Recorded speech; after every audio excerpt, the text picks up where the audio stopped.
Hello and welcome to the next in our series of business conversations, something we do here on the BD Ladder YouTube channel, where we dig in beyond the world of BD sales and marketing, talks about industry experts about various topics, and today we're diving into the legal sector. I'm delighted to have Helen Mackay here from Juno Legal, who's going to share her journey in founding NZ's leading alternative legal services provider, what that means, and a little bit about what's going on in the legal market today. So just to start us, Helen, and obviously we've known each other for quite a few years now, tell us about your legal career and what led you to ultimately founding Juno Legal. Sure. Thanks for having me, Ben. Juno started about 7 years ago. I've been an in-house lawyer all of my career, which is probably quite unusual, but I love this part of the market. I love the in-house sector. And what I saw was a lot of organisations needed to access more flexible on-demand legal resource. They were finding it hard to recruit. Large firms provided a particular style of legal services, and what they wanted was sort of something more flexible. And then at the same time, a lot of in-house lawyers wanted to work in a way that was more flexible, and they wanted a variety of work, which you get in private practice, you don't always get in-house. I've been in those shoes. I was a general counsel trying to work 50 hours a week, juggle children, so I'd sort of been in those shoes and I'd understood it.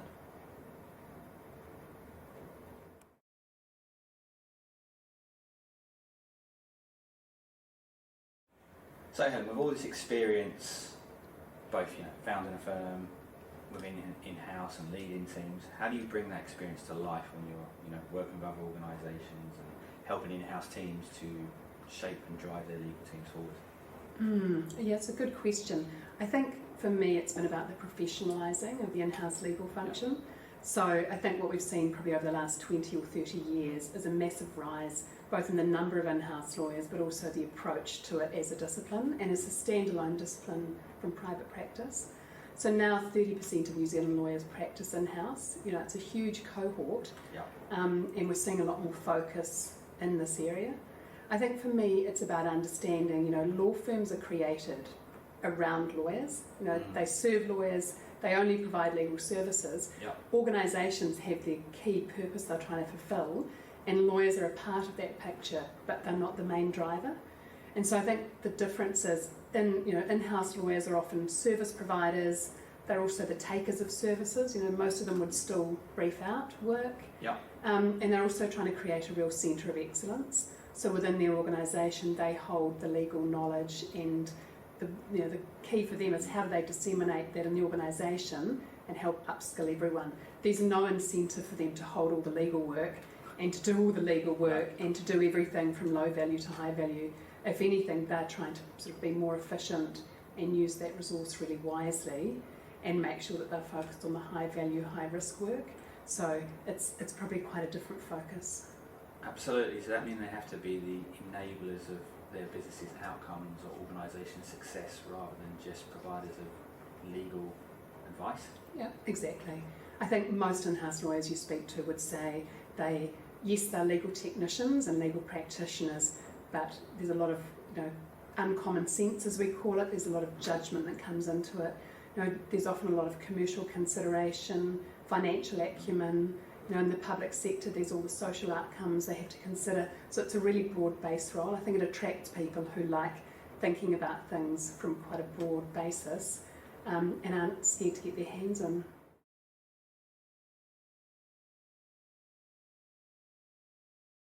So like everyone else, we quite like industry buzzwords and taglines, but then no surprises there. So Juno have always been seen as one of those disruptors here. I'm sure you enjoy being seen as a disruptor in the legal industry. What does that actually mean in real life, and how's that come about?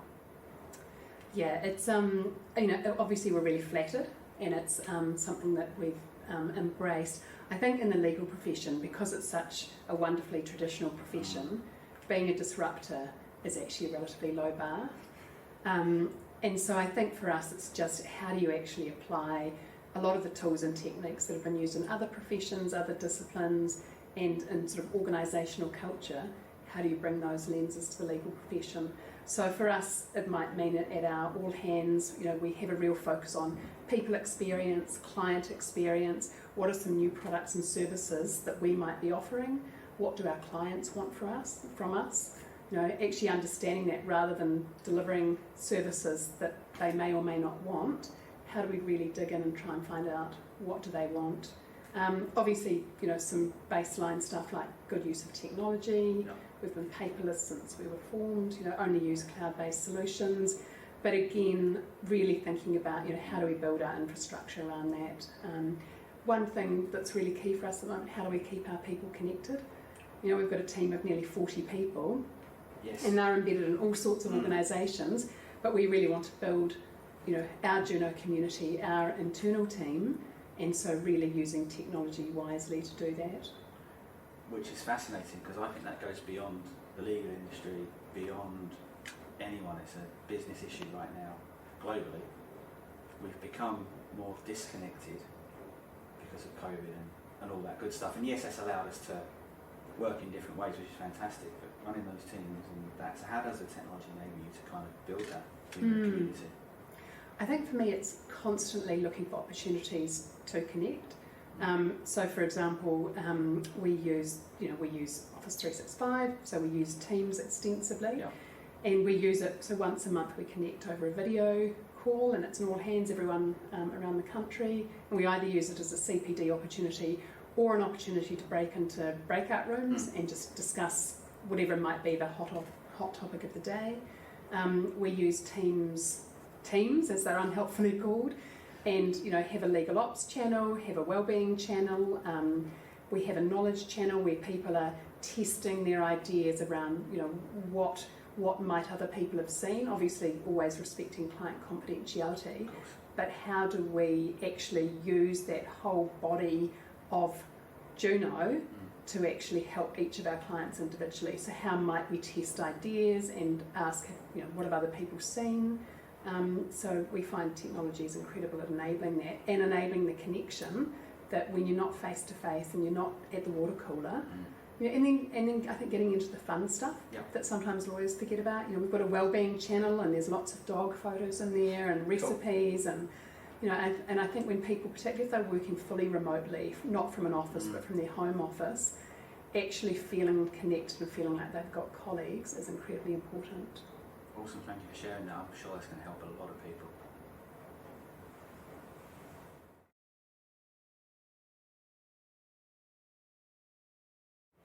So traditionally, lawyers come out of law school have a very obvious career path, which is through the law firms, and that you're offering something quite different here, which will attract a different type of person. So in the operating model you have, what type of people become Juno lawyers?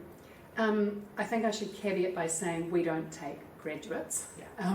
So we take people who've perhaps worked through often large law firms and then have gone in-house and then have decided they want more flexibility, more variety, and I think the ability to sort of see across the whole profession. We reference, check and recruit very carefully, because we're looking for people who are not just great lawyers, they've got to be great in-house lawyers, which is a different skill set, but they also have to have a really human element to them. They've got to go into situations where they're building rapport with a new team, with new clients, understanding a different organisation. They have to be the people you want to actually be working alongside. And I think law firms have got much better at recruiting for that. And I think people perhaps are encouraged more to think about what actually makes them happy. So, if they're particularly technical and they really love that, actually focusing on an area of law that supports that and doesn't require that they're constantly, engaging with a board or speaking in front of people if that's not what they like. For us it's really trying to understand what do our people want. We do a lot of focus on professional development planning, where do they want to be in 5 years, and whether that's with us or without us, how can we actually help them get there. I mean, our purpose is to put humans at the heart of legal, and so we really live that every day. And we've got a lot of amazing Juno lawyers who've come on our journey with us and are no longer with us, and for me, they've all actually contributed and helped build it to where it is. Awesome.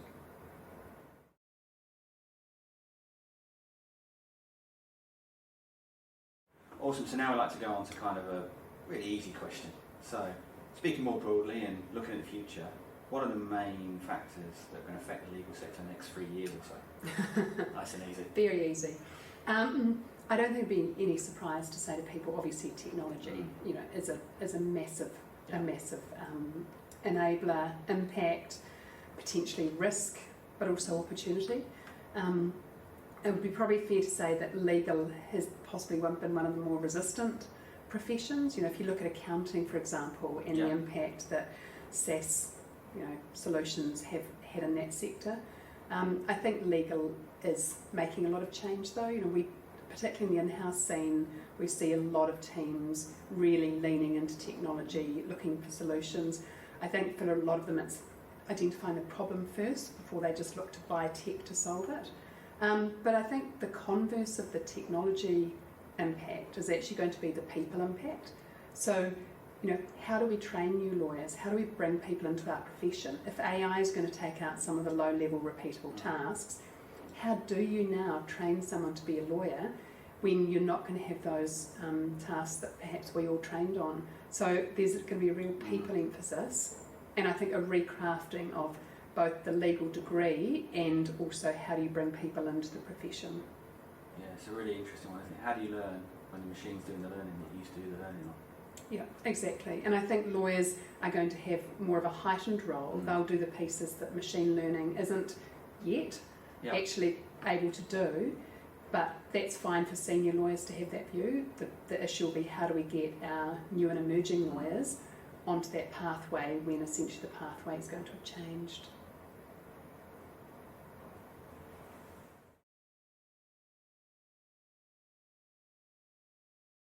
It's been a fun 3 years. And it keeps going, and this year there's no doubt that whatever the stats say, there's been a decline in the global recession. We've seen that impact on law firm profitability. There's the PwC report out of London, there's a few others that are going around, and they have shown that there's been an increase in costs and inflation has an effect. But that has an effect on clients of legal services as well. So how much of that impact will mean that clients will look for technology or alternative legal providers? What are clients going to be looking for right now? I think for everybody, so whether it's law firms, whether it's organisations, everyone is feeling the effects and is looking to be more efficient, more resourceful, and looking where you can to get cost out, but also to get value up. So I think, absolutely, for some teams that'll mean looking for different solutions, whether it's alternative legal, whether it's technology. But I think for me, it's actually going to be important for every single part of the legal sector to be really focusing on what value do they contribute, and actually how can they take cost out of the equation for the benefit of their clients, but also for the benefit of the sector. Because the reality is legal services in future won't just be performed by lawyers and law firms and alternative legal providers and in-house lawyers. There'll be lots of different players, and if we keep setting ourselves up as the elite part of the market without the value proposition to come in behind it, I think we're going to pretty quickly find that other organisations or other deliverers of legal services will eat our lunch. Wow. It's an interesting look at the future as more. So you're seeing more competitors coming in, and we're seeing that overseas, so that's starting to happen now. Yeah, and I think it's a great thing. I think, you know, competition means that there's lots of choice out there for customers, for clients, for in-house teams. I mean, I see a lot of teams really working through that model. Should they buy resource? Should they build resource internally? Do they parachute it in, which is our model, when they need it, as they need it? There's no wrong or right solution, but I think what I'm loving seeing is a lot more of the power is going back into the hands of the in-house legal team. You know, I think over time, the power has perhaps gone out of the service providers, of which of course we are one, and actually the client really does get to dictate what service do they want, how do they want it, and what do they want to pay for it. Nice.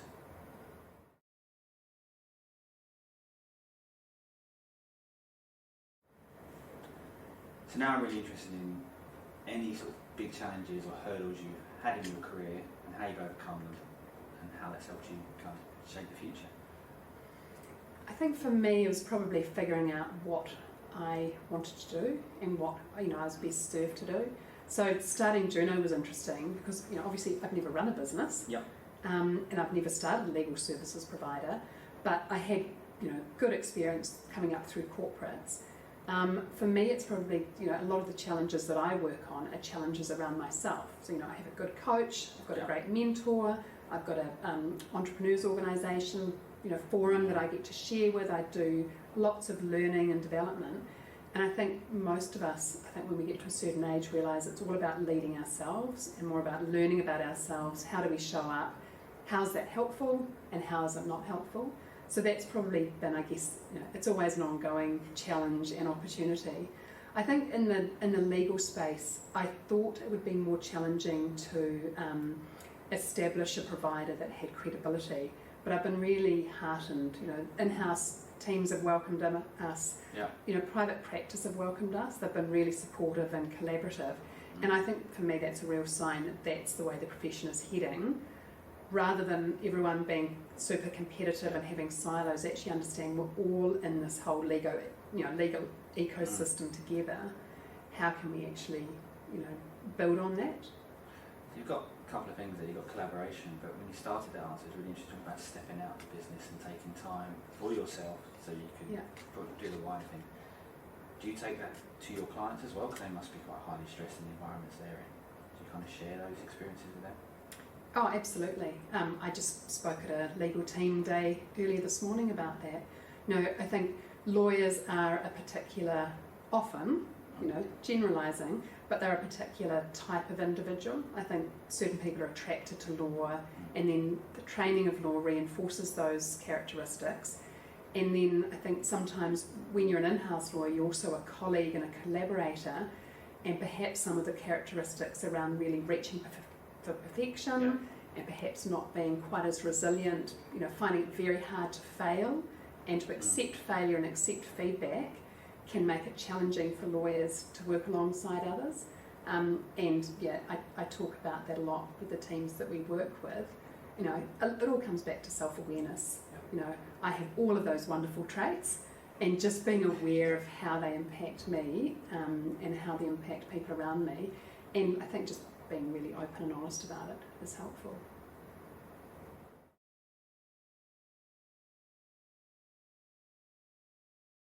So Helen, you've built a very successful business from the ground up, and there'll be lots of lessons in that. So what lessons can you share that other lawyers building and developing their own careers would find useful on their journeys? Thanks, Ben. I think the first thing is, obviously, I haven't done this by myself. So Juno is very much a collaboration. It's a collective of people who contribute to it, and we've attracted amazing people, which has been wonderful. I think for me, what I've learned again is just coming back to what am I good at, and how do I actually use that. I think there's so much opportunity in the legal profession. Richard Susskind wrote about it, decades ago now. What are the different pathways that are going to come through for lawyers? I think just thinking about being a black hat technical lawyer is still a fantastic option for so many people, but it's only one of so many. I speak to a lot of law students and a lot of new lawyers, and I think even now, perhaps unconsciously, but we still message that coming into a law firm is the be-all and end-all. And I think it's a great training ground, but I think there's lots of alternative pathways, and I think we have to be really open to the idea that the legal profession is going to look really different. I think for younger lawyers coming through, or perhaps people wondering what their path's going to look like, it's really taking time to dig into what makes them happy, what's the work they'd like to do more of, what's the work they'd like to do less of. A lot of the tools, the Myers-Briggs and Working Geniuses, they are really helpful at helping you find out, how do you like to work and how do you like to interact with other people. And I think lawyers using those tools is really helpful to figure out where in that whole ecosystem could they fit. Or ideally, they might jump out and go, actually, what I think the legal profession needs hasn't been invented yet, and bring that entrepreneurship and say, actually, I can see a need for a new product or service, and team up, and I'm seeing some fantastic bright young lawyers doing that, and building new tech and building products, and I think that's really exciting. Doesn't surprise me. It's frightening the number of AI tools that are being built as we speak, probably, and being coming out to market, and there's obviously a great opportunity for lawyers to get involved in that as well.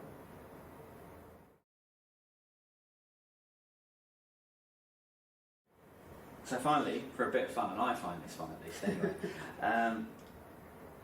in the world of BD, sales and marketing, you obviously have to win clients to build your business.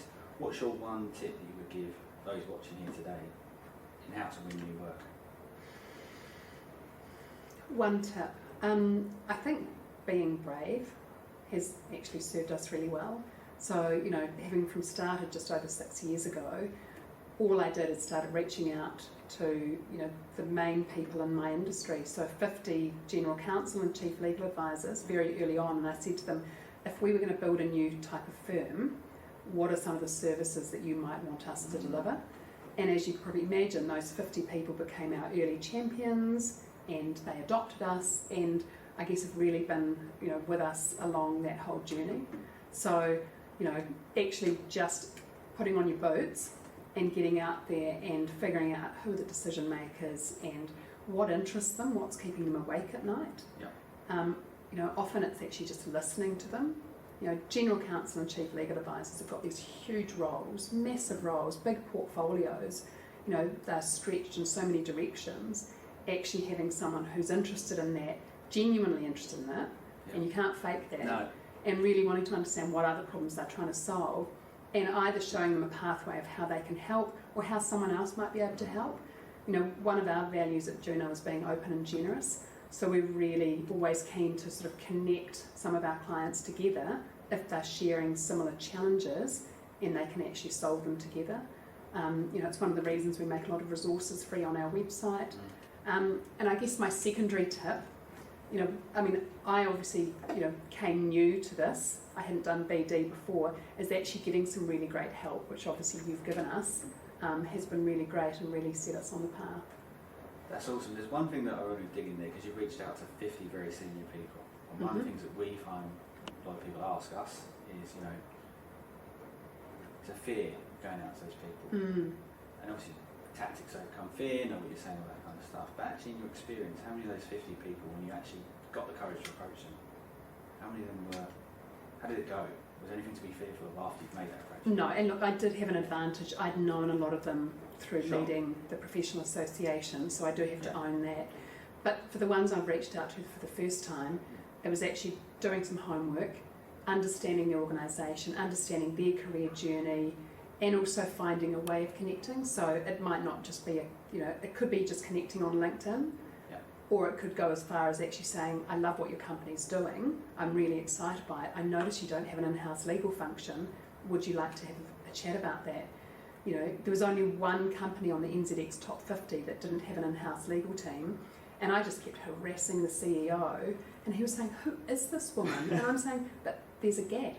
You know, there's a real gap in your organisation. I don't care who fills it, it doesn't have to be us, but how actually are you going to bring in in-house legal services? I'm happy to say they do now have an in-house legal function, because he moved on. But for me, I'm passionate about this part of the industry, and I think sometimes just feeding that passion and using it to reach out to people, it always seems to land well. Absolutely.